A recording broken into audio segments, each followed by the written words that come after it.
ನೋಡಿ ಎಲ್ಲ ಸೋಂಕುಗಳು ಬಂದಾಯಿತು. ಈಗ ಇದೊಂದು ಬಾಕಿ ಇತ್ತು, ಶಿಗೆಲ್ಲ ಅನ್ನುವಂಥ ಒಂದು ವೈರಸ್. ಏನಿದು ಶಿಗೆಲ್ಲ? ಮಕ್ಕಳನ್ನೇ ಬಾಧಿಸುತ್ತೆ. ಕೇರಳದಲ್ಲಿ ಕಾಡ್ತಾ ಇದೆ. 4 ವರ್ಷದ ಮಗು ಸಾವನ್ನಪ್ಪಿದೆ ಕೋಯಿಕೋಡ್ನಲ್ಲಿ. ಇದು ಈ ಕಲುಷಿತ ಆಹಾರ ಮತ್ತು ನೀರಿನಿಂದ ಬರುತ್ತಂತೆ. ನೇರವಾಗಿ ಕರುಳಿಗೆ ಹೊಡೆಯುತ್ತೆ. ಇದು ಇಂಟೆಸ್ಟೈನ್ ಮೇಲೇ ಇದರ ಪರಿಣಾಮ ಬೀರುತ್ತೆ. Hotel Management with AI. Join IIHM, International Institute of Hotel Management.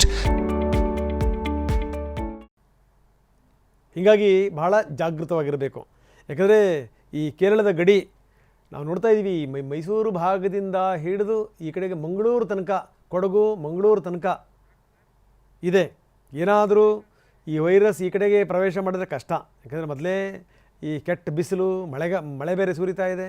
ಇಂಥ ಸಂದರ್ಭದಲ್ಲಿ ಏನಾದರೂ ನೀರು ಕಲುಷಿತ ಆಗುವಂಥದ್ದು ಅತ್ಯಂತ ಸಹಜ. ಈ ಕಲುಷಿತ ನೀರು ಮತ್ತು ಫುಡ್ ಇದೆಯಲ್ಲ, ಇದರಿಂದಲೇ ಇದು ಹರಡುತ್ತೆ.